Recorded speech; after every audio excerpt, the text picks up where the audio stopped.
Capítulo 2. Da unidade e prosperidade interna do Império Romano na época dos Antoninos. Não é apenas pela rapidez ou extensão de suas conquistas que devemos estimar a grandeza de Roma. O soberano dos desertos russos reina sobre uma porção mais vasta do globo.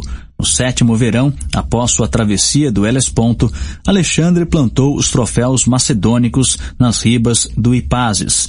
Em menos de um século, o irresistível Gengis e os príncipes mongóis de sua raça espalharam suas cruéis devastações e estenderam seu transitório império desde o Mar da China até os confins do Egito e da Germânia. Entretanto, o firme edifício do domínio romano foi erguido e preservado pela sabedoria dos tempos. As obedientes províncias de Trajano e dos Antoninos estavam unidas pelas leis e adornadas pelas artes.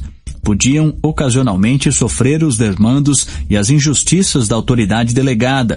O princípio geral de governo era, contudo, prudente, simples e benéfico. Podiam cultuar a religião de seus antepassados, ao mesmo tempo que no tocante a honras e vantagens cívicas eram promovidas por graus equitativos até a igualdade com seus conquistadores. A política dos imperadores e do Senado, no que respeitava à religião, era felizmente secundada pela opinião do setor esclarecido e pelos hábitos do setor supersticioso de seus súditos. As várias formas de culto que vigoravam no mundo romano eram todas consideradas pelo povo como igualmente verdadeiras, pelo filósofo como igualmente falsas e pelo magistrado como igualmente úteis. E assim, a tolerância promovia não só a mútua indulgência, como a concórdia religiosa. A superstição popular não era acirrada por nenhuma mescla de rancor teológico, nem acorrentada tampouco pelas cadeias de qualquer sistema especulativo. O politeísta devoto, embora afetivamente apegado a seus ritos nacionais, admitia com fé implícita as diferentes religiões da terra. O medo, a gratidão e a curiosidade, um sonho ou um augúrio, uma perturbação singular ou uma longa viagem, perpetuamente o predispunham a multiplicar os artigos de sua crença ou ampliar a lista de seus protetores. A rala textura da mitologia pagã era entretecida de materiais variados, mas não discordantes dela. Tão logo se permitiu a sábios e heróis que tinham vivido ou morrido para o bem de seu país serem exaltados a uma posição de poder e imortalidade, universalmente se lhes reconheceu o direito, se não a adoração, pelo menos a reverência de todos os homens. As deidades de milhares de bosques e de milhares de rios podiam exercer em paz sua respectiva influência local. O romano que procurava aplacar a ira do Tibre podia zombar do egípcio que fazia sua oferenda ao gênio benfazejo do Nilo. Os poderes visíveis da natureza, os planetas e os elementos eram os mesmos por todo o universo. Os invisíveis governantes do mundo moral foram inevitavelmente vazados num molde fictício e alegórico semelhante. Cada virtude e cada vício adquiria seu representante divino, cada arte e ofício seu patrão, cujos atributos, nas mais distantes épocas e países, derivavam uniformemente do caráter de seus devotos peculiares. Uma república de deuses de temperamentos e interesses que tais exigia, em qualquer sistema, a mão moderadora de um magistrado supremo, o qual, por via do progresso do saber e da lisonja, foi gradualmente investido das sublimes perfeições de um Pai eterno e de um monarca onipotente. Era tal o espírito conciliador da antiguidade que as nações atentavam menos na diferença que na semelhança de seus cultos religiosos. O grego, o romano e o bárbaro, ao se encontrar diante de seus respectivos altares, facilmente se persuadiram de que, sob diferentes nomes e com diversas cerimônias, adoravam as mesmas deidades. A elegante mitologia de Homero deu uma forma bela e quase regular ao politeísmo do mundo antigo. Nota de rodapé.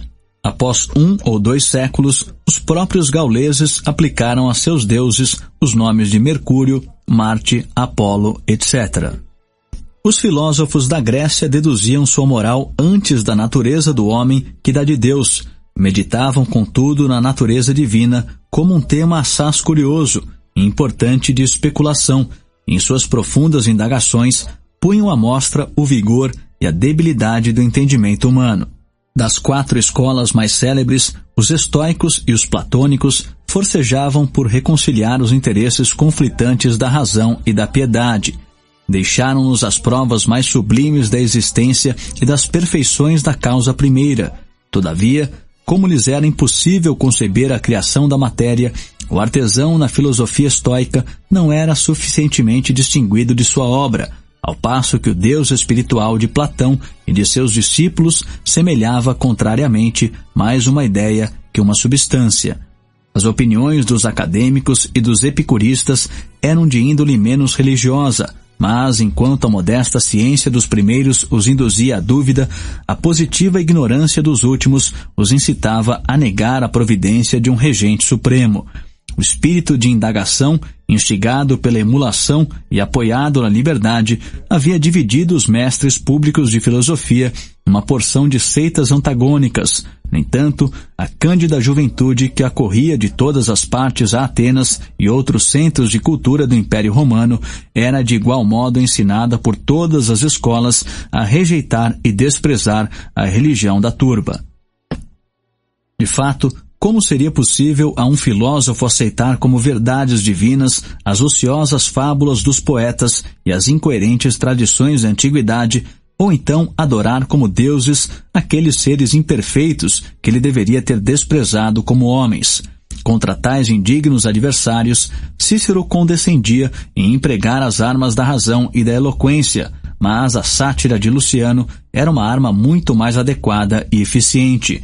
Podemos estar certos de que um escritor versado nas coisas do mundo jamais se aventuraria a expor os deuses de seu país ao ridículo público caso já não fossem eles objeto de secreto desprezo entre as classes esclarecidas e refinadas da sociedade. Não obstante a irreligião de bom tom que vigorava na época dos Antoninos, tanto os interesses dos sacerdotes quanto a credulidade do povo eram suficientemente respeitados. Em seus escritos e em sua conversação, os filósofos da antiguidade afirmavam a dignidade e a independência da razão, porém, conformavam-se em seus atos aos ditames da lei e do costume.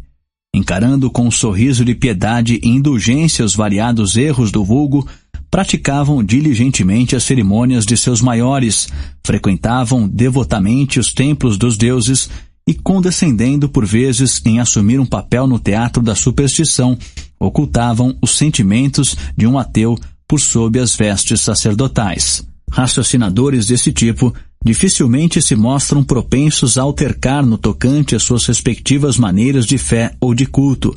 Era-lhes indiferente a forma que a insensatez da turba escolhesse assumir, e com o mesmo desprezo íntimo e a mesma reverência exterior, aproximavam-se dos altares do Júpiter líbio, olímpico ou capitolino.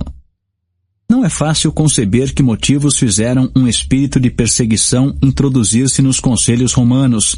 Como os próprios magistrados eram filósofos, não podiam estar sendo impelidos por fanatismo cego, ainda que sincero, e as escolas de Atenas haviam dado as leis ao Senado.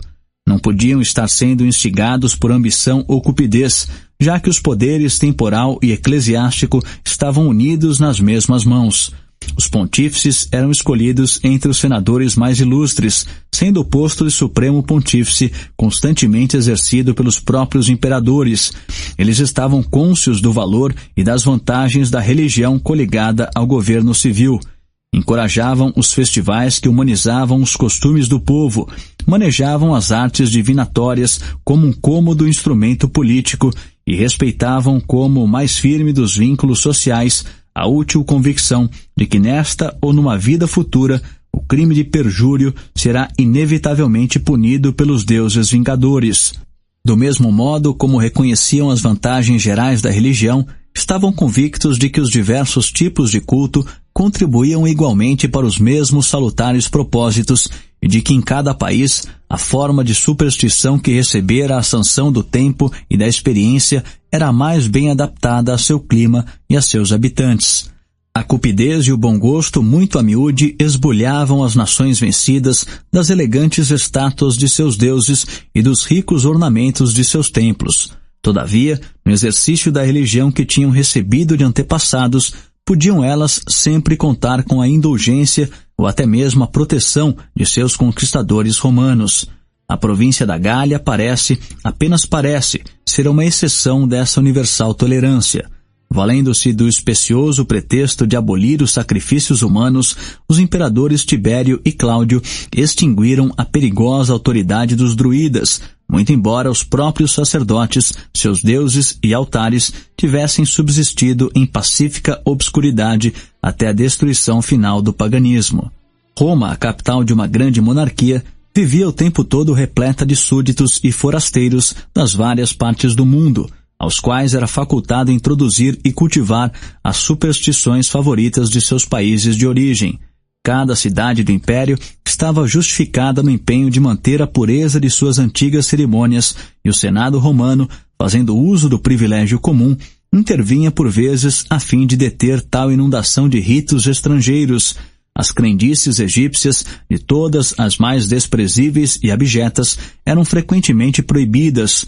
Os templos de Serapis e Ísis foram demolidos e seus idólatras banidos de Roma e da Itália. Mas o ardor do fanatismo triunfou dos débeis e frios esforços repressivos. Os exilados regressavam, os prosélitos se multiplicavam, os templos foram restaurados com esplendor ainda maior, e Ísis e Serapis assumiram finalmente seu lugar entre as deidades romanas. Em verdade, tal indulgência não discrepava das velhas máximas de governo. Nas épocas mais castas da República, Cibele e Esculápio haviam sido convidados por embaixadas solenes e vigorava o costume de engordar os protetores de cidades sitiadas com a promessa de honras especiais, superiores àquelas com que eram distinguidos em sua terra natal. Roma se tornou aos poucos o templo comum de seus súditos, e a liberdade da cidade era estendida a todos os deuses da humanidade. A mesquinha política de preservar de qualquer contaminação estrangeira a pureza de sangue dos cidadãos antigos atalhara a prosperidade e apressara a ruína de Atenas e Esparta. O espírito sôfrego de Roma sacrificou a vaidade e a ambição e julgou mais prudente e mais honroso adotar como seus o mérito e a virtude onde quer que se encontrassem, entre escravos ou forasteiros, inimigos ou bárbaros. Durante o período mais florescente da República Ateniense, o número de cidadãos decresceu gradualmente de 30 mil a 21 mil. Se, ao contrário, estudarmos o desenvolvimento da República Romana, verificaremos que, malgrado as constantes demandas das guerras e das colônias, os cidadãos que no primeiro censo de Sérvio Túlio não ultrapassavam os 83 mil, multiplicaram-se antes do início da Guerra Social, até chegar a 463 mil homens em condições de tomar armas no serviço de sua pátria. Quando os aliados de Roma exigiram idêntico quinhão de honras e privilégios, o Senado preferiu então a sorte das armas a uma concessão ignominiosa. Os samnitas e os lucanos sofreram uma punição severa por sua temeridade, mas os demais estados italianos, conforme foram sucessivamente reassumindo seus deveres, ganharam admissão ao seio da República e logo contribuíam para a ruína da liberdade pública. Num governo democrático, os cidadãos exercem os poderes de soberania. Se esses poderes forem outorgados a uma multidão insubmissa, serão a princípio malbaratados e mais tarde se perderão. Mas quando as assembleias populares foram suprimidas pela administração dos imperadores, os conquistadores se distinguiam das nações vencidas apenas como a primeira e mais honrosa classe de súditos, e seu crescimento, por rápido que fosse, não estava mais exposto aos mesmos perigos. No entanto, os príncipes mais avisados que adotaram as máximas de Augusto defendiam com maior cuidado a dignidade do nome romano e difundiam o direito de cidadania com prudente liberalidade. Até os privilégios dos romanos serem progressivamente estendidos a todos os habitantes do império, preservou-se uma distinção importante entre a Itália e as províncias. A primeira era considerada o centro da unidade pública e a base firme da organização imperial. A Itália pretendia-se o berço ou pelo menos a residência dos imperadores e do Senado. Os bens dos italianos estavam isentos de impostos, suas pessoas da jurisdição arbitrária dos governadores. Suas corporações municipais, formadas segundo o perfeito modelo da capital, estavam incumbidas sob a vigilância imediata do poder supremo da execução das leis. Do sopé dos Alpes à extremidade da Calábria, todos os naturais da Itália eram cidadãos natos de Roma. As distinções parciais entre eles se obliteraram e eles insensivelmente se fundiram numa grande nação, unificada pela língua, pelos costumes e pelas instituições civis que tinha o peso de um poderoso império. A república se ufanava de sua política generosa e era a miúde recompensada pelo mérito e pelos serviços de seus filhos adotivos. Houvesse ela sempre restringido a distinção de romano às antigas famílias dentro dos muros da cidade, esse nome imortal teria sido privado de alguns de seus mais nobres ornamentos. Virgílio era natural de Mântua. Horácio estava propenso a hesitar em considerar-se apuliano ou lucano. Em Pádua, um historiador, Tito Lívio, foi julgado digno de registrar a majestosa série das vitórias romanas. A família patriótica dos Catões proveio de Túsculo, e a cidadezinha de Arpino se arrogava a dupla honra de ter produzido Mário e Cícero, o primeiro dos quais fez jus ao título, após Rômulo e Camilo, de terceiro fundador de Roma, enquanto o último, tendo salvo sua pátria das maquinações de Catilina, capacitou-a a disputar com Atenas a palma da eloquência. As províncias do império, tal como foram descritas no capítulo precedente, estavam destituídas de força pública ou liberdade constitucional. Na Etrúria, na Grécia e na Gália, o primeiro cuidado do Senado foi dissolver aquelas perigosas confederações que ensinavam aos homens que, assim como as armas romanas triunfavam pela divisão, a elas se poderia resistir pela união. Os príncipes, aos quais ostentação de gratidão ou generosidade permitia manter por algum tempo um cetro precário, eram apeados de seus tronos tão logo cumpriam a tarefa que lhes cabia de afeiçoar ao jugo as nações vencidas. Os estados e cidades livres que abraçavam a causa de Roma eram recompensados com uma aliança nominal e acabavam por mergulhar aos poucos numa verdadeira servidão. Os ministros do Senado e dos imperadores exerciam em toda parte a autoridade pública, a qual era absoluta e sem nenhum controle. Mas as mesmas máximas salutares que haviam assegurado a paz e a obediência da Itália foram estendidas às mais distantes conquistas. Uma nação de romanos se formou gradualmente nas províncias, mercê do duplo expediente de estabelecer colônias e admitir os provincianos mais fiéis e merecedores da cidadania de Roma.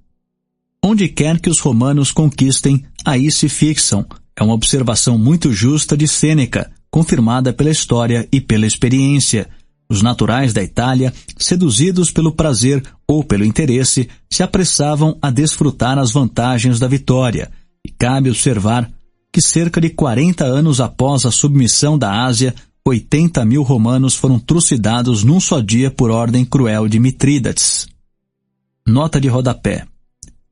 Mitrídates, sexto imperador do nome, cognominado o Grande, 131 a 63 a.C., reinou sobre o antigo Ponto e foi inimigo acérrimo dos romanos, aos quais venceu em 2 guerras, tendo sido vencido na terceira por Lúculo.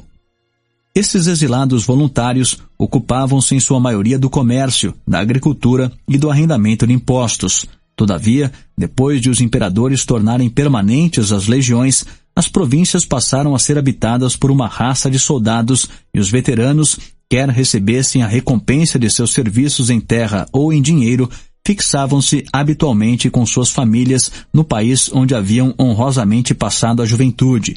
Pelo império todo, mas mais especialmente nas partes ocidentais, as regiões mais férteis e os lugares mais adequados eram reservados para o estabelecimento de colônias, algumas das quais tinham natureza civil e outras militar.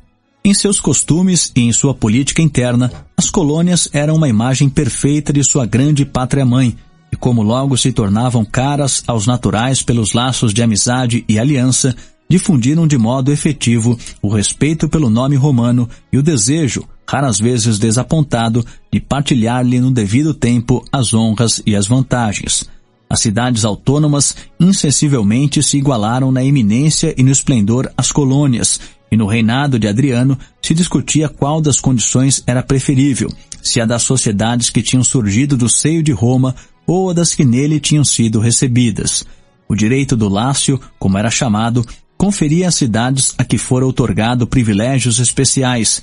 Somente quando expirava seu mandato é que os magistrados assumiam a condição de cidadãos romanos. Entretanto, como tais cargos eram anuais, em poucos anos haviam cumprido o circuito das principais famílias. Os provincianos a quem se permitia prestar serviço militar nas legiões, os que exerciam algum cargo civil, todos, em suma, que desempenhassem qualquer função pública ou demonstrassem talentos pessoais, eram contemplados com uma dádiva cujo valor ia continuamente diminuindo devido à crescente liberalidade dos imperadores. Contudo, mesmo na época dos Antoninos, quando o direito de cidadania foi conferido ao maior número de seus súditos, ele ainda se fazia acompanhar de vantagens muito sólidas. Com esse título, o grosso das pessoas adquiria o benefício das leis romanas, particularmente dos atraentes artigos que diziam respeito a casamento, testamento e herança, e o caminho da fortuna estava aberto a quantos tivessem suas pretensões secundadas pela proteção ou pelo mérito. Os netos dos gauleses que haviam sitiado Júlio César em Alésia comandavam legiões, governavam províncias e eram admitidos ao Senado de Roma. Sua ambição, em vez de perturbar a tranquilidade do Estado, estava intimamente ligada à segurança e à grandeza deste. Tão sensíveis eram os romanos à influência da língua sobre os costumes nacionais que punham o maior empenho em estender, com o avanço de suas armas, o uso da língua latina.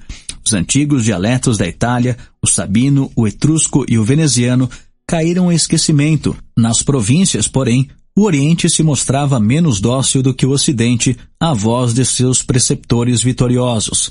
Essa diferença óbvia marcava as duas partes do Império com uma distinção de cores que, encoberta em certa medida durante o esplendor meridiano da prosperidade, se tornou aos poucos mais visível quando as sombras da noite começaram a baixar sobre o mundo romano. Os países ocidentais se civilizavam pelas mesmas mãos que os subjugaram. Tão logo os bárbaros eram reduzidos à obediência, suas mentes se abriam a todas as novas impressões de conhecimento e boas maneiras. A língua de Virgílio e Cícero, ainda que com alguma inevitável mistura de corrupção, era universalmente adotada na África, na Espanha, na Gália, na Britânia e na Panônia, a ponto de só nas montanhas ou entre os campônios se preservarem leves traços dos idiomas púnico ou céltico. A educação e o estudo insensivelmente infundiam nos naturais desses países sentimentos romanos, e a Itália ditava modas tanto quanto leis a seus provincianos latinos. Eles solicitavam com mais ardor e obtinham com maior facilidade a cidadania e as honras do Estado, fortaleciam a dignidade nacional das letras e nas armas, e finalmente na pessoa de Trajano produziram um imperador que os Cipiões não teriam renegado como seu compatriota. A situação dos gregos era muito diferente da dos bárbaros. De há muito que se haviam civilizado e corrompido. Tinham bom gosto demais para renunciar à sua língua e demasiada vaidade para adotar quaisquer instituições estrangeiras. Conservando ainda os preconceitos de seus antepassados, depois de lhes terem perdido as virtudes, afetavam desprezar as maneiras impolidas dos conquistadores romanos, enquanto estes se viam compelidos a respeitar-lhes a superioridade do saber e da capacidade. Nota de rodapé. Creio que, de Dionísio a Libânio, não há um só crítico grego que mencione Virgílio ou Horácio. Parecem ignorar que os romanos possuíam bons escritores. Tampouco se confinava a influência da língua e dos sentimentos gregos aos acanhados limites daquele outrora celebrado país. O império deles, através do progresso das colônias e da conquista, se difundira desde o Adriático até o Eufrates e o Nilo. A Ásia estava coberta de cidades gregas, e o longo reinado dos soberanos macedônios causara uma revolução silenciosa na Síria e no Egito. Em suas cortes pomposas, esses príncipes uniam a elegância de Atenas ao luxo do Oriente, e o exemplo da corte era imitado, a humilde distância, pelas camadas mais altas de seus súditos. Tal era a divisão geral do Império Romano entre as línguas latina e grega. A estas podemos acrescentar uma terceira distinção para o conjunto dos naturais da Síria, especialmente do Egito. O uso de seus antigos dialetos, segregando-os do comércio e da humanidade, impedia o desenvolvimento desses bárbaros. A indolente efeminação dos primeiros os expunha ao desprezo. a taciturna ferocidade dos últimos suscitava a aversão dos conquistadores. Essas nações se haviam rendido ao domínio romano, mas pouco desejavam ou mereciam a cidadania de Roma. E é de notar que mais de 230 anos decorreram após a ruína dos Ptolomeus até um egípcio ser admitido ao Senado romano. É uma observação sediça, mas justa, a de que Roma vitoriosa foi subjugada ela própria pelas artes da Grécia. Aqueles autores imortais que ainda suscitam a admiração da Europa moderna não tardaram a tornar-se objeto favorito de estudo e imitação na Itália e nas províncias ocidentais. Às elegantes diversões dos romanos não era consentido, porém, interferir com as sensatas máximas de sua política. Conquanto reconhecessem os amavios do grego, sustentavam a dignidade da língua latina, e o uso exclusivo dela foi inflexivelmente mantido na administração do governo civil e militar.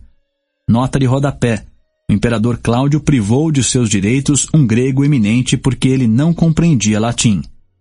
As duas línguas exerciam ao mesmo tempo jurisdições separadas através do império, aquela como idioma natural da ciência, esta como dialeto legal das transações públicas. Os que uniam as letras aos negócios eram igualmente versados em ambas, sendo quase impossível encontrar em qualquer província um súdito romano de educação liberal a que fossem estranhas as línguas grega e latina. Por via de instituições que tais, as nações do império se fundiram aos poucos ao nome e ao povo romano. No entanto, restava ainda no centro de cada província e de cada família homens de desditosa condição que aguentavam o peso sem partilhar os benefícios da sociedade. Nas nações independentes da antiguidade, os escravos domésticos estavam expostos aos rigores brutais do despotismo.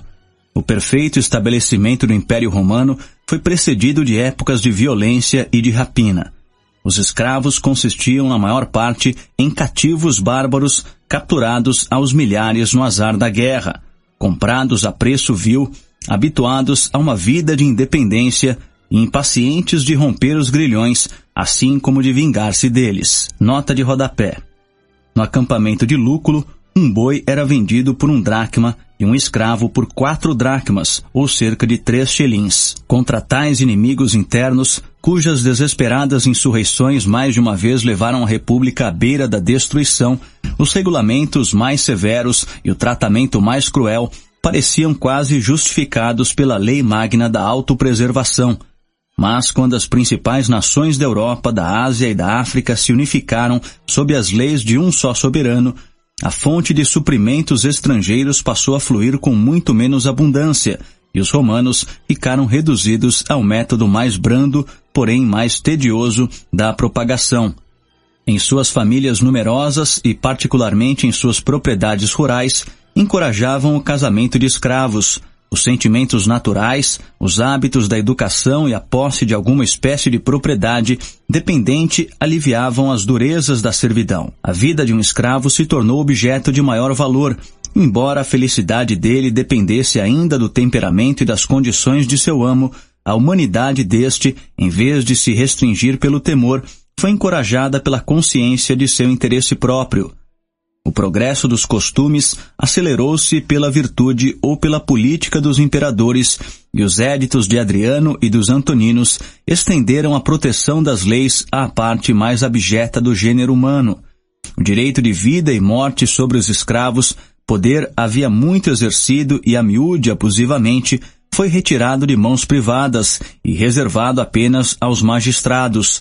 Aboliram-se as prisões subterrâneas e, por queixa justa de tratamento intolerável, o escravo injuriado obtinha ou a liberdade ou um amo menos cruel.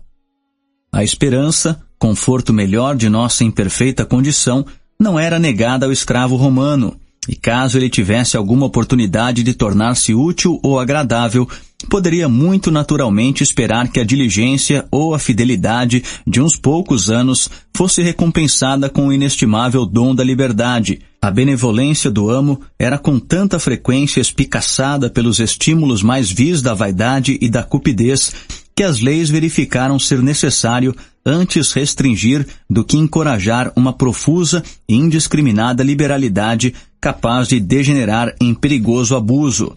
Era uma máxima da jurisprudência antiga a de que, como um escravo não tinha pátria própria, adquiria, ao ser libertado, ingresso à sociedade política de que seu amo fosse membro.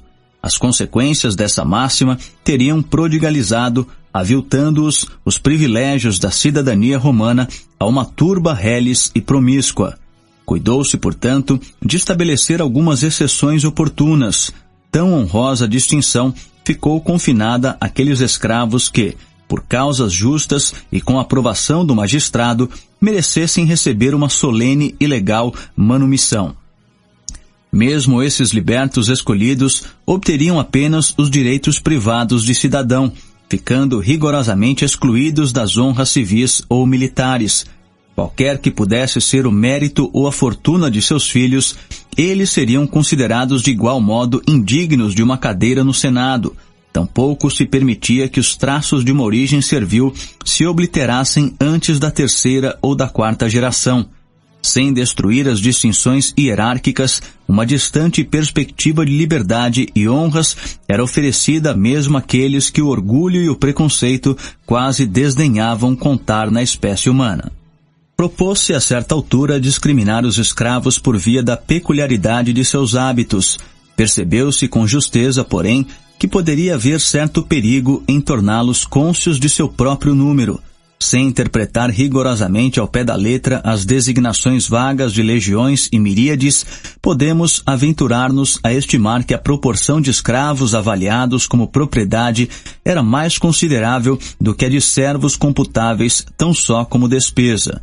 Os jovens de gênio promissor eram instruídos nas artes e nas ciências, sendo seu preço de venda determinado pelo grau de suas capacidades e talentos. Quase todas as profissões, tanto liberais quanto mecânicas, poderiam ser encontradas na criadagem de um senador opulento. Nota de rodapé. Muitos dos médicos romanos eram escravos. Os recursos de pompa e sensualidade ultrapassavam de muito a concepção moderna de luxo. Era do interesse do mercador ou do fabricante muito mais comprar do que contratar seus trabalhadores, e no campo os escravos eram utilizados como o mais barato e diligente dos instrumentos agrícolas. Para confirmar a observação geral e pôr em destaque a multidão de escravos, poderíamos citar alguns exemplos específicos. Descobriu-se numa ocasião assaz funesta que 400 escravos eram mantidos num único palácio de Roma. Nota de rodapé. Foram todos executados por não terem evitado a morte de seu amo.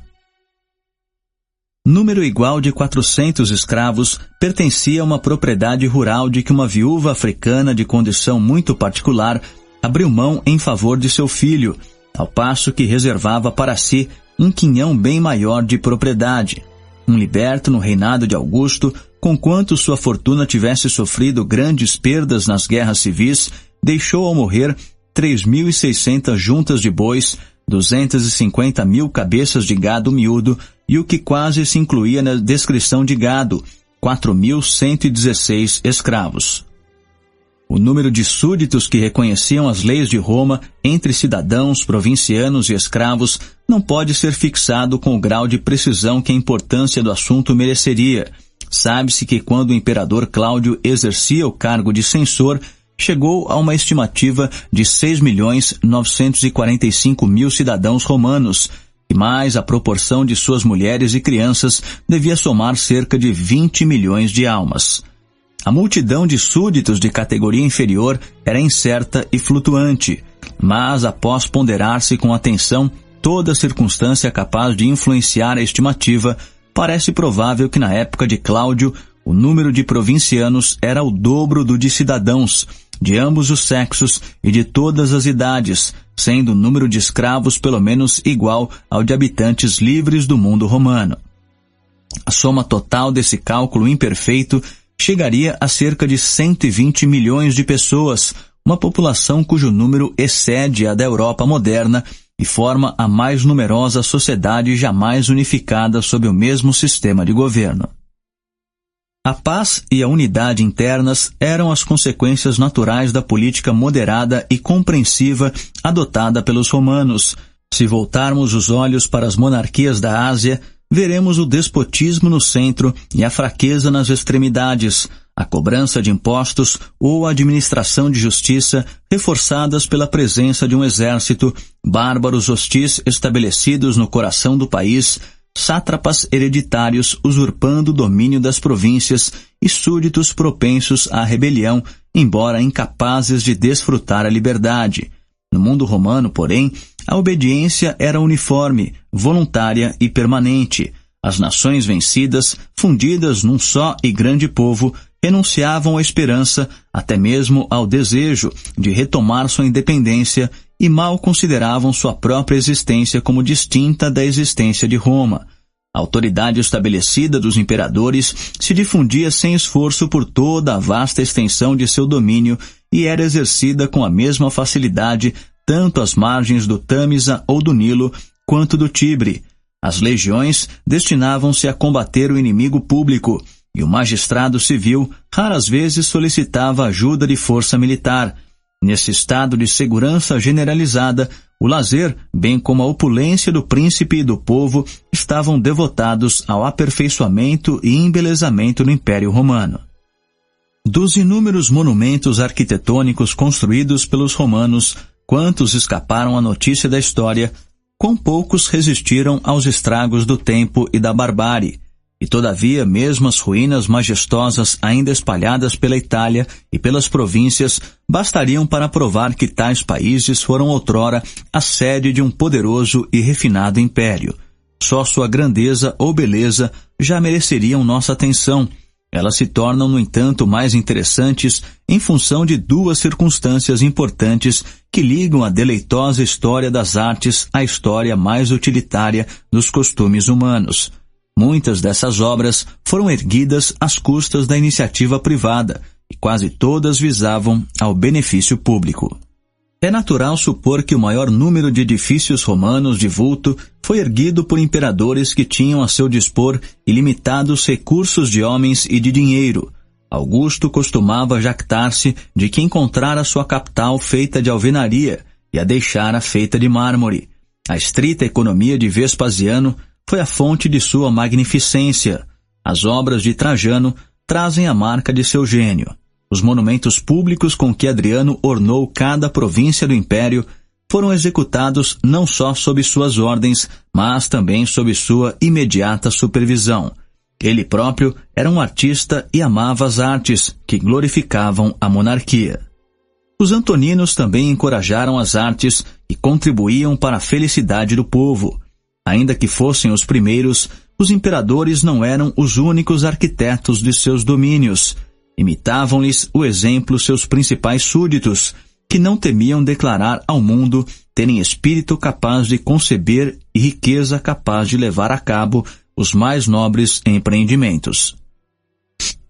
Mal havia a altiva estrutura do Coliseu sido ofertada a Roma, quando edifícios de menor porte, é verdade, mas da mesma estrutura e materiais, foram erguidos nas cidades de Capua e Verona, para seu uso e as suas expensas. A inscrição da estupenda ponte de Alcântara atesta que ela foi edificada por sobre o Tejo, graças à contribuição de algumas comunidades lusitanas. Quando Plínio esteve à frente do governo da Bitínia e do Ponto, províncias de modo algum as mais abastadas do império, verificou estarem as cidades sob sua jurisdição, competindo entre si na construção de obras úteis e ornamentais que pudessem merecer a curiosidade dos forasteiros ou a gratidão de seus cidadãos. Nota de rodapé. Plínio, cognominado o Novo, 61 ou 62 a 103 depois de Cristo. Era sobrinho de Plínio, o Velho, célebre naturalista romano. Esse sobrinho, que também foi escritor, ocupou altos cargos na administração romana, inclusive o de governador da Bitínia. Cabia ao procônsul atender-lhes as deficiências, orientar-lhes o gosto e, por vezes, moderar-lhes a emulação. Nota do tradutor. Procônsul, antigo magistrado romano incumbido do governo de uma província. Os opulentos senadores de Roma e das províncias consideravam uma honra e quase uma obrigação incrementar o esplendor de sua época e de sua pátria, e a influência da moda supria a miúde a falta de gosto ou de generosidade. Entre grande número desses benfeitores privados, podemos destacar Herodes Ático, um cidadão ateniense que viveu na época dos Antoninos. Qualquer que pudesse ter sido o motivo de sua conduta, sua magnificência estava à altura da dos maiores reis. A família de Herodes, pelo menos após ter sido favorecida pela fortuna, descendia em linha reta de Símon e Milcíades, Teseu e Cécrope, Éaco e Júpiter. Notas do tradutor. Símon, generalíssimo ateniense, filho de Milcíades, que vencera os persas em Maratona. Além de tê-los também combatido, Símon fundou e organizou o Império Marítimo de Atenas. Teseu e Cécrope, herói pelágico, primeiro rei da Ática e fundador de Atenas, de quem os gregos teriam aprendido a agricultura. Éaco, na mitologia grega, um dos 3 juízes do Hades, ou inferno. Todavia, a posteridade de tantos deuses e heróis decaiu até o mais abjeto dos estados. O avô de Herodes havia padecido as mãos da justiça, e Júlio Ático, seu pai, teria terminado a vida em pobreza e ignomínia, caso não houvesse descoberto um imenso tesouro enterrado sob uma velha casa, últimos restos de seu patrimônio. Em conformidade com a lei severa, o imperador poderia ter reclamado seus direitos. Por via de uma confissão franca, o prudente Ático evitou a intromissão de informantes, mas o equitativo Nerva, que então ocupava o trono, recusou-se a aceitar qualquer parte do tesouro e ordenou-lhe que usasse sem escrúpulos aquele presente da fortuna. O cauteloso ateniense insistiu ainda que o tesouro era demasiado grande para um súdito e que não sabia como usá-lo. Abuse dele então, replicou o monarca com uma rabugice bonacheira, pois é todo seu. Muitos hão de ser da opinião de que Ático obedeceu ao pé da letra as últimas recomendações do imperador, visto ter despendido a maior parte de sua fortuna, que foi muito aumentada por um casamento vantajoso, em favor do público. Ele havia obtido para seu filho Herodes a prefeitura de cidades livres da Ásia, e o jovem magistrado, observando que a vila de Troas tinha um suprimento deficiente de água, conseguiu da munificência de Adriano 300 miríades de dracmas, cerca de 100.000 libras, para a construção de um novo aqueduto. Porém, o custo de execução da obra chegou a mais do dobro do estimado, e os funcionários da Receita começaram a resmungar, até o generoso Ático calar-lhes as queixas, requerendo que lhe fosse permitido assumir o total das despesas adicionais. Os mais capazes preceptores da Grécia e da Ásia haviam sido convidados por meio de paga generosa a dirigir a educação do jovem Herodes. O pupilo deles logo se tornou um orador de fama, em conformidade com a infrutífera retórica daquela época, que, confinando-se às escolas, desdenhava frequentar o fórum e o senado. Ele foi distinguido com o consulado em Roma.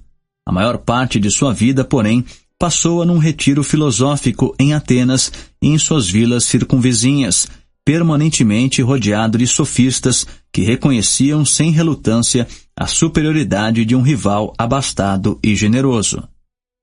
Nota do tradutor. Consulado. Na antiga República Romana, a dignidade de cônsul ou magistrado supremo.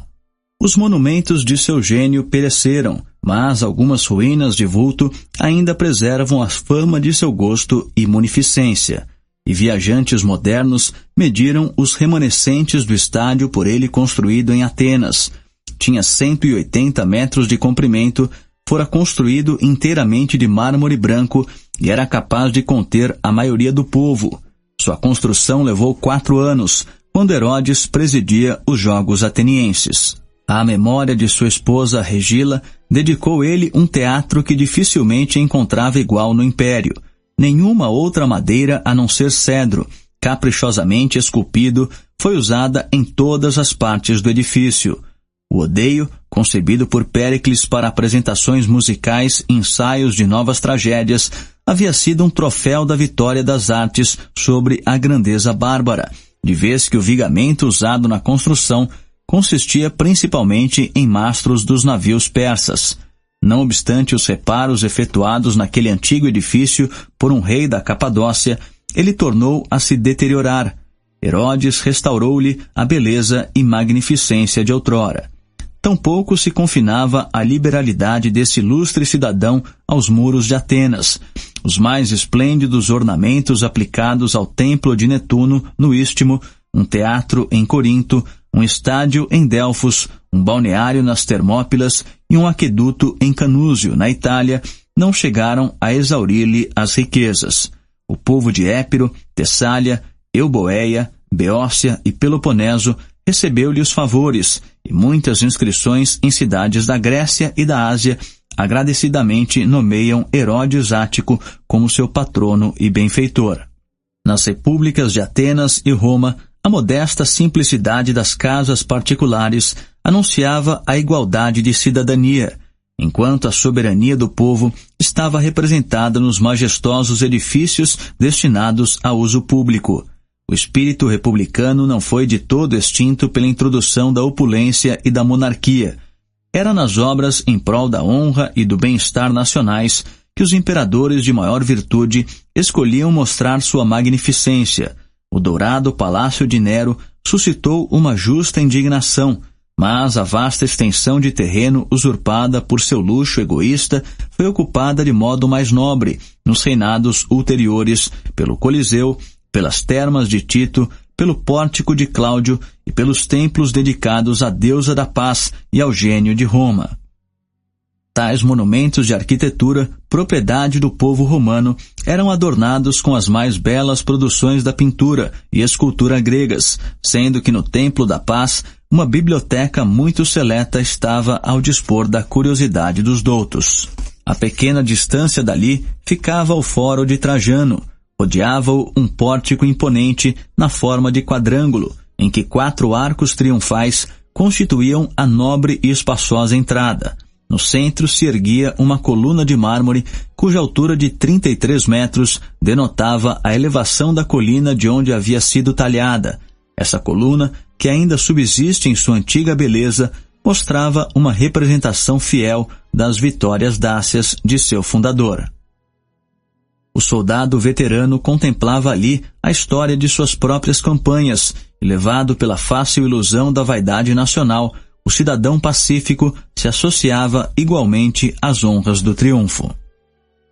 Todos os outros recantos da capital e das províncias do império eram embelezados pelo mesmo espírito liberal de magnificência pública, repletos que estavam de anfiteatros, teatros, templos, pórticos, arcos triunfais, balneários e aquedutos, todos a seu modo benéficos à saúde, à devoção e aos prazeres dos mais modestos cidadãos. Dessas construções, as mencionadas por último merecem especial atenção de nossa parte. A audácia do projeto, a solidez da execução e os usos a que se destinavam colocam os aquedutos entre os mais nobres monumentos do gênio e do poderio romanos. Os aquedutos da capital reivindicam uma justa proeminência. Contudo, o viajante curioso que sem a luz da história examinasse os de Espoleto, de Metz ou de Segóvia, muito naturalmente concluiria que haviam sido residência de algum poderoso monarca. Os ermos da Ásia e da África cobriram-se outrora de florescentes cidades cuja numerosa população e até mesmo a existência dependiam de tais suprimentos artificiais de um perene fluxo de água fresca. Orçamos o número de habitantes e analisamos as obras públicas do Império Romano. A consideração da quantidade e da magnitude de suas cidades servirá agora para confirmar aquela e multiplicar esta. Talvez não seja desvalioso trazer à colação alguns exemplos isolados relativos ao mesmo assunto, sem esquecer, porém, que por força da vaidade das nações e da pobreza da linguagem, a vaga denominação de cidade tem sido indiferentemente aplicada tanto a Roma quanto a Laurento. Disse que a Itália antiga continha 1197 cidades e qualquer que seja a época da antiguidade a que se aplique a expressão, não há motivo para supor que o país fosse menos populoso na época dos Antoninos que na de Rômulo. Os pequenos estados do Lácio estavam contidos dentro da metrópole do império, por cuja superior influência haviam sido atraídos. Aquelas regiões da Itália que por tanto tempo definharam sob a tirania indolente de sacerdotes e vice-reis, haviam sido afligidas tão só pelas calamidades mais toleráveis da guerra, e os primeiros sintomas de decadência que experimentaram foram largamente compensados pelos rápidos progressos da Gália Cisalpina. O esplendor de Verona pode ser rastreado em suas ruínas. No entanto, Verona era menos célebre do que Aquileia ou Pádua, Milão ou Ravenna. O espírito de progresso cruzara os Alpes e fora sentido até mesmo nas florestas da Britânia, que eram aos poucos desbastadas a fim de abrir um espaço livre para a construção de habitações adequadas e elegantes. York era a sede do governo, Londres já se havia enriquecido com o comércio, e Bath se celebrizara pelos efeitos salutares de suas águas medicinais. A Gália podia ufanar-se de suas 1.200 cidades, embora nas partes setentrionais, muitas delas, sem excetuar a própria Paris, fossem pouco mais do que rudes e imperfeitas comunas de um povo em ascensão. As províncias meridionais imitavam a opulência e a elegância da Itália. Muitas eram as cidades da Gália: Marsella, Arles, Nimes, Narbona, Tolosa, Bordeaux, Autun, Viena, Lyon, Langres e Treves, cuja antiga condição podia comparar-se, talvez até vantajosamente, com seu estado atual. No tocante à Hispânia, esse país floresceu como província e decaiu como reino. Exaurido pelo abuso de seu poderio, pela América e pela superstição, seu orgulho talvez ficasse perplexo se lhe exigíssemos a lista das 360 cidades que Plínio exibiu no reinado de Vespasiano. 300 cidades africanas haviam outrora reconhecido a autoridade de Cartago, não sendo verossímil que o número delas diminuísse sob a administração dos imperadores. A própria Cartago renasceu com novo esplendor de suas cinzas, e tanto quanto Capua e Corinto, logo recobrou todas as vantagens que se podem separar da soberania independente.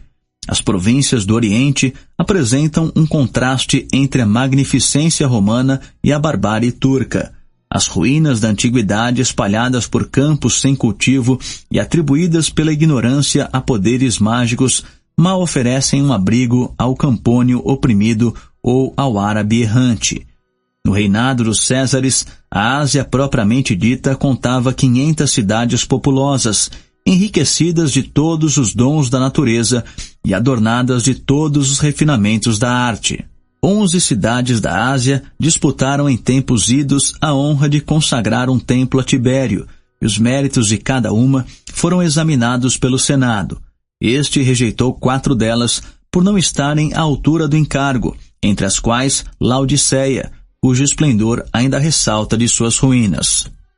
Laodiceia arrecadava uma receita assaz considerável de seus rebanhos de carneiros, célebres pela excelência da lã, e havia recebido, pouco antes do concurso, um legado de cerca de 400.000 libras que lhe fora deixado em testamento por um cidadão generoso. Se tal era a pobreza de Laodiceia, qual não deveria ter sido a riqueza daquelas cidades cuja pretensão parecia preferível, particularmente Pérgamo, Esmirna e Éfeso, que por tanto tempo disputaram entre si a primazia da Ásia. As capitais da Síria e do Egito tinham categoria ainda superior no império. Antioquia e Alexandria olhavam com desdém uma multidão de cidades dependentes e se dobravam com relutância à majestade da própria Roma. Todas essas cidades estavam ligadas entre si e a capital por estradas públicas, que a partir do Fórum de Roma atravessavam a Itália, difundiam-se pelas províncias e iam terminar somente nas fronteiras do império. Se calcularmos cuidadosamente a distância do Muro de Antonino a Roma e dali a Jerusalém, verificaremos que a grande rede de comunicação do noroeste ao sudeste do Império alcançava a extensão de 4.800 milhas romanas. Nota de rodapé. Cerca de 3.740 milhas inglesas, 6.018 quilômetros. As estradas públicas eram acuradamente divididas por marcos miliários e se estendiam em linha reta de uma cidade a outra, sem muito respeito pelos obstáculos da natureza ou da propriedade privada. Perfuravam-se as montanhas e arcos audazes franqueavam os rios mais largos e mais caudalosos. A parte mediana da estrada erguia-se num terraço que dominava a região adjacente. Consistia em várias camadas de areia, cascalho e argamassa e era pavimentada com pedras grandes e em lugares próximos da capital, com granito. Tal era a sólida construção das estradas reais romanas, cuja firmeza não cedeu de todo ao desgaste de 15 séculos, uniam os súditos das mais distantes províncias num intercâmbio fácil e familiar, mas seu objetivo primeiro era facilitar as marchas das legiões. A nenhum país se considerava completamente subjugado enquanto todas as suas partes não estivessem acessíveis às armas e à autoridade do conquistador. A vantagem de receber prontas informações e de transmitir com rapidez suas ordens induziu os imperadores a estabelecer por todos os seus extensos domínios estações de posta regulares.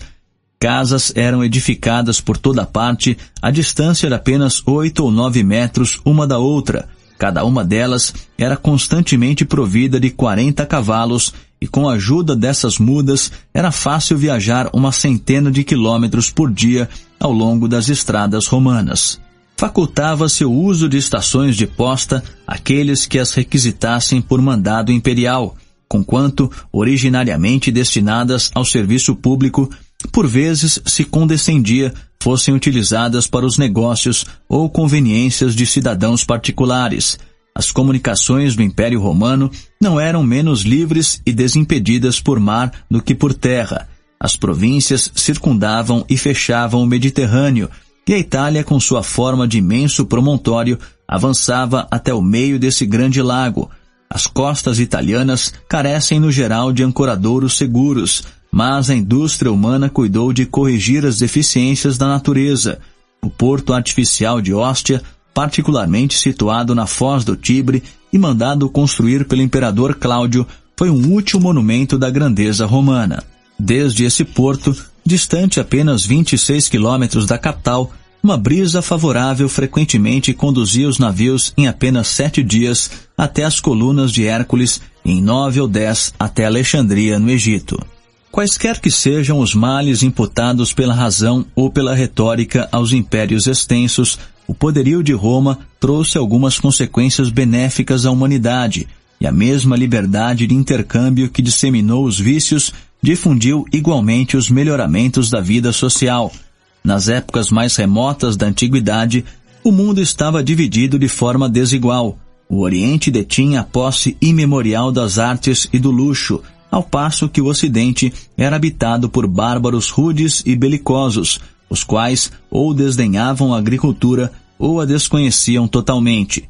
Sob a proteção de um governo estável, a produção de climas mais propícios e a indústria de nações mais civilizadas se foram gradualmente introduzindo nos países ocidentais da Europa, cujos naturais se viram encorajados a, por via de um comércio franco e lucrativo, multiplicar esta e aperfeiçoar aquela. Seria quase impossível enumerar todos os artigos dos reinos animal e vegetal sucessivamente importados pela Europa, da Ásia e do Egito. Não será, porém, digno da respeitabilidade e muito menos da utilidade de uma obra histórica tocar de passagem em algumas de suas principais rubricas. Primeiro, quase todas as flores, ervas e frutos que prosperam em nossos jardins e pomares europeus são de origem estrangeira, circunstância denunciada em muitos casos por seus nomes. A maçã era nativa da Itália, e os romanos, depois de terem experimentado o sabor mais suculento do damasco, do pêssego, da romã, da cidra e da laranja, contentaram-se com aplicar a todas essas novas frutas a denominação comum de maçã, discriminando-as entre si pelo epíteto adicional de seu país de origem. Nota do tradutor. Maçã, em italiano mela, de onde derivam melagrana, romã. melancia, laranja, etc. Segundo, nos tempos homéricos, a vinha silvestre abundava na ilha da Sicília e muito provavelmente no continente vizinho, mas não era domesticada pelo cuidado, nem tampouco fornecia uma bebida alcoólica grata ao paladar de seus selvagens habitantes. 1000 anos mais tarde, podia a Itália jactar-se de que dos 80 vinhos mais generosos e afamados, além de 2/3 eram produzidos por seu solo. Tal dádiva foi logo transmitida à província narbonense da Gália. Entretanto, era tão intenso o frio ao norte dos Cevenes que na época de Estrabão se julgava impossível produzir uvas naquelas partes. Nota do tradutor. Cevenes, parte da vertente oriental do maciço central da França. Estrabão, grande geógrafo grego. Mas essa dificuldade foi sendo aos poucos vencida, e há alguma razão para acreditar que os vinhedos da Borgonha remontam à época dos Antoninos. No mundo ocidental, a oliveira acompanhou a Marcha da Paz, de que era considerada o símbolo. 2 séculos após a fundação de Roma, tanto a Itália quanto a África desconheciam essa planta tão útil.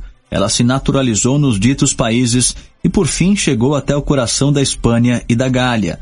A tímida abusão dos antigos de que ela exigia certo grau de calor e só podia florescer na proximidade do mar foi sendo gradualmente desacreditada pelo trabalho e pela experiência. O cultivo do linho, trazido do Egito para a Gália, enriqueceu o país todo, conquanto pudesse ter empobrecido as terras em que era semeado. Terceiro, o uso de pastagens artificiais se tornou conhecido dos granjeiros da Itália e das províncias, particularmente de Lucerna, cujo nome e origem vem da Média. Nota do tradutor. Média, antiga região da Ásia, onde hoje se situa parte do Irã e do Azerbaijão, que tinha por capital Ecbátana. Seus habitantes, os Medas, eram tidos por doutos em astronomia e artes mágicas. Ciro o Grande anexou a Média à Pérsia. A garantia de suprimento de alimentação salutar e abundante para o gado durante o inverno aumentou de muito o número de rebanhos e manadas, os quais, por sua vez, contribuíram para a fertilidade do solo. A todos esses avanços se pode acrescentar uma assídua atenção às minas e à atividade da pesca, que com empregar abundante mão de obra, serviu para acrescer os prazeres dos ricos e a subsistência dos pobres. O elegante tratado de Columela descreve o adiantamento da agricultura espanhola durante o reinado de Tibério. Deve-se observar que as carestias que tão frequentemente afligiam as repúblicas novas nunca ou quase nunca foram sentidas no vasto império de Roma. A escassez acidental de qualquer província isolada era imediatamente aliviada pela abundância de suas vizinhas mais afortunadas. A agricultura é o fundamento da manufatura, de vez que os produtos da natureza são a matéria-prima da arte. No Império Romano, o trabalho das pessoas diligentes e engenhosas era variado, mas incessantemente utilizado a serviço dos ricos.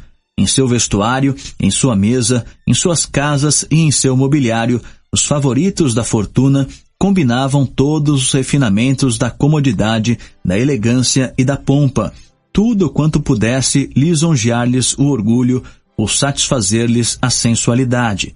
Refinamentos que tais, sob o odioso nome de luxo, têm sido severamente censurados pelos moralistas de todas as épocas, e talvez conviesse mais à virtude, tanto quanto à felicidade da humanidade, que todos possuíssem só as coisas necessárias, não as supérfluas, da vida.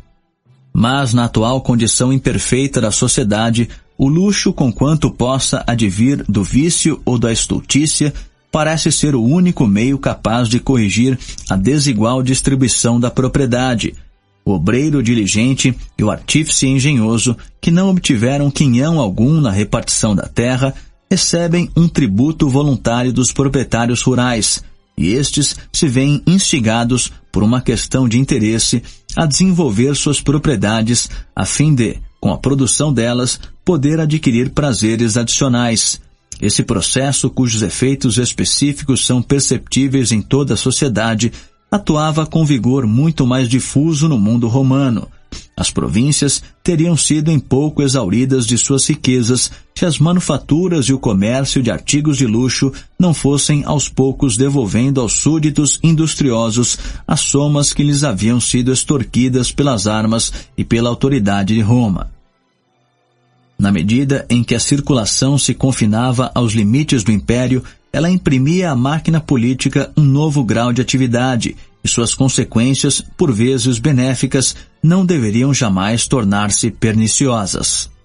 Mas não é tarefa fácil confinar o luxo aos limites de um império. Os mais remotos países do mundo antigo foram saqueados para suprir a pompa e o refinamento de Roma. As florestas da Sítia forneciam peles valiosas. O âmbar era trazido por terra das praias do Báltico até o Danúbio, e os bárbaros ficavam assombrados com o preço que recebiam em troca de mercadoria tão inútil. Havia considerável demanda de tapetes babilônicos e outras manufaturas do Oriente, mas o ramo mais importante e malquisto do comércio estrangeiro era o que tinha a ver com a Arábia e a Índia. Todo ano, à altura do solstício de verão, uma frota de 120 navios partia de Mios Ormos, um porto do Egito no Mar Vermelho. Com a ajuda periódica das monções, atravessava o oceano em cerca de 40 dias.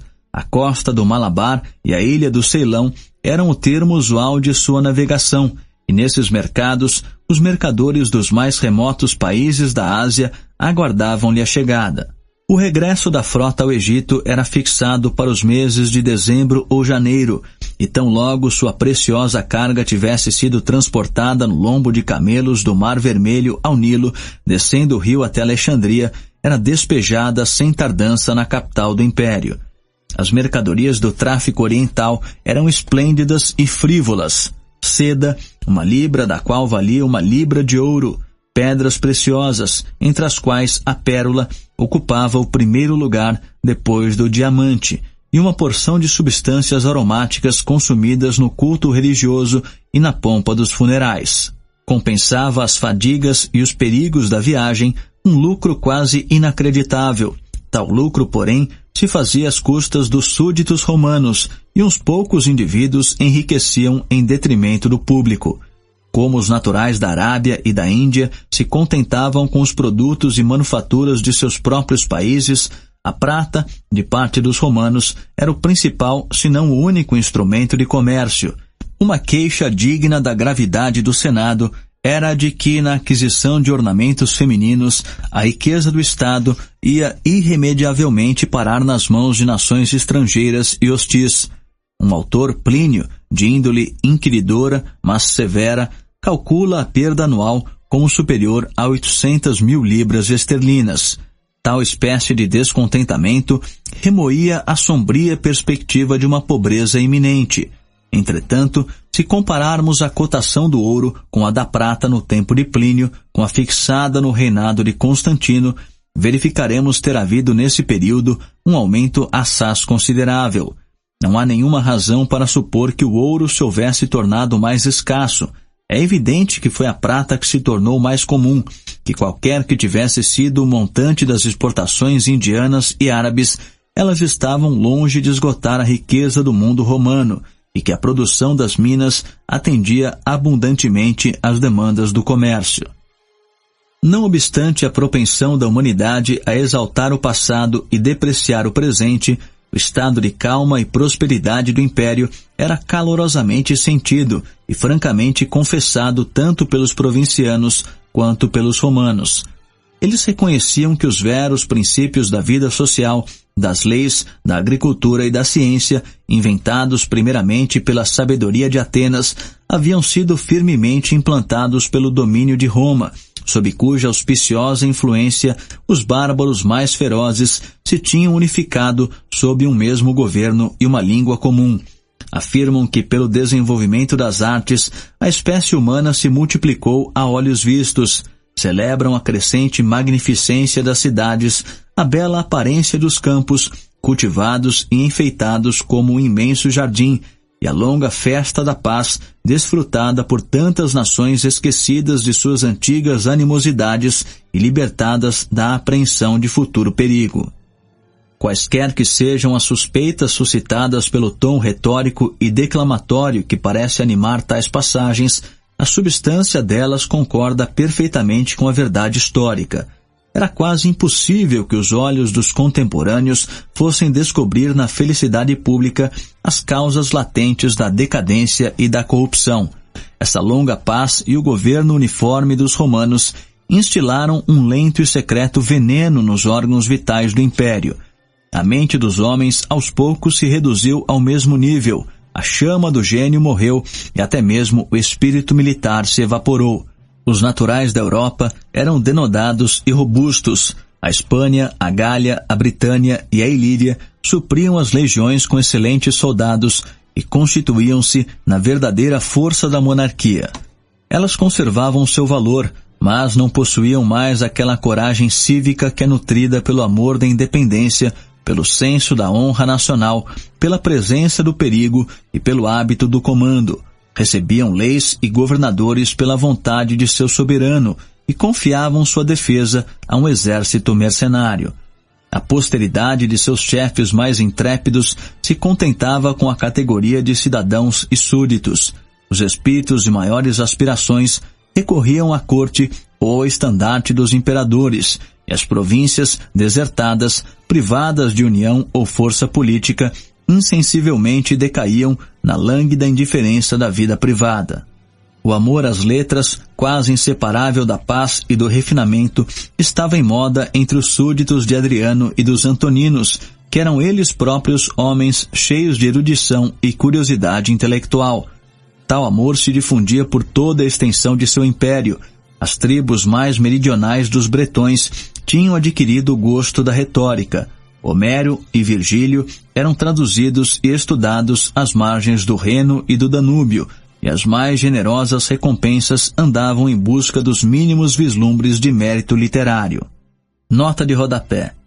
Herodes Ático presenteou o sofista Polemo com mais de 8.000 libras por 3 discursos. Os antoninos fundaram uma escola em Atenas, na qual professores de gramática, retórica, política e das 4 grandes seitas de filosofia eram mantidos pelo poder público para que instruíssem a juventude. O salário de um filósofo chegava a 10.000 dracmas por ano, entre 300 e 400 libras anuais. Estabelecimentos semelhantes foram formados em outras grandes cidades do império. A física e a astronomia foram ciências cultivadas com êxito pelos gregos.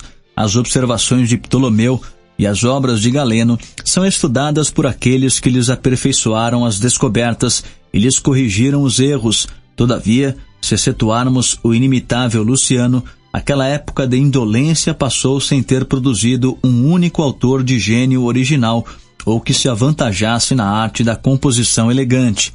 A autoridade de Platão e Aristóteles, de Zenão e Epicuro, vigorava ainda nas escolas, e os sistemas deles, transmitidos com cega deferência de uma a outra geração de discípulos, frustravam qualquer tentativa generosa de exercer os poderes ou alargar os limites do intelecto humano. Os primores dos poetas e dos oradores, em vez de atiçar uma chama de igual calor, inspiravam apenas frias e servis imitações, ou se alguém se aventurava a desviar-se desses modelos, desviava-se ao mesmo tempo do bom senso e da propriedade. Para a renascença das letras, o juvenil vigor da imaginação após um longo repouso, a emulação nacional, uma nova religião, novos idiomas e um novo mundo estavam a convocar o gênio da Europa.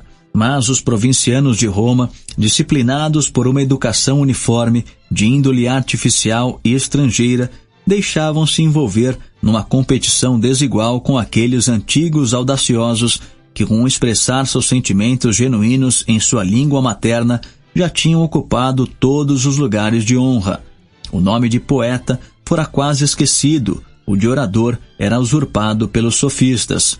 Uma nuvem de críticos, compiladores e comentadores escurecia a face do saber, e ao declínio do gênio seguiu-se em breve a corrupção do gosto. O sublime Longino, que num período algo ulterior e na corte de uma rainha síria preservou o espírito da antiga Atenas, observa e lamenta tal degenerescência dos contemporâneos dele que aviltavam seus sentimentos, desfibravam seu valor e rebaixavam seus talentos. Nota do tradutor. Cássio Longino, 220 a 273 d.C., retórico grego que, após ter sido ensinado em Atenas, terminou seus dias como conselheiro da rainha Zenóbia de Palmira, cidade-estado da Síria. Durante longo tempo foi confundido com o suposto autor de Sobre o Sublime, um tratado clássico de estilística, daí o Sublime Longino, a que, numa equivocada transposição metafórica, se refere Gibbon.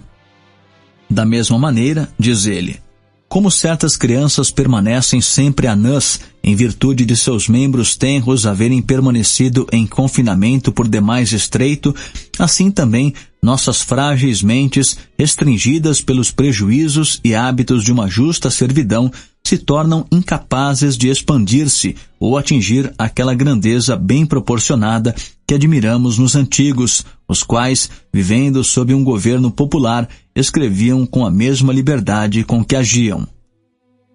Nota de rodapé. Aqui também podemos dizer de Longino, seu próprio exemplo robustece todas as suas leis. Em vez de expor seus sentimentos com viril intrepidez, ele apenas os insinua, com a maior das cautelas, pondo-os na boca de um amigo, e tanto quanto podemos deduzir de um texto adulterado, afeta refutá-los ele próprio. Essa estatura diminutiva da natureza humana para levar adiante a metáfora, dia a dia ia abaixando do antigo padrão, e o mundo romano estava sendo realmente habitado por uma raça de pigmeus, quando os impetuosos gigantes do norte irromperam e corrigiram a raça franzina. Restauraram o espírito viril da liberdade e, ao fim de um período de 10 séculos, a liberdade se tornou a ditosa progenitora do gosto e da ciência.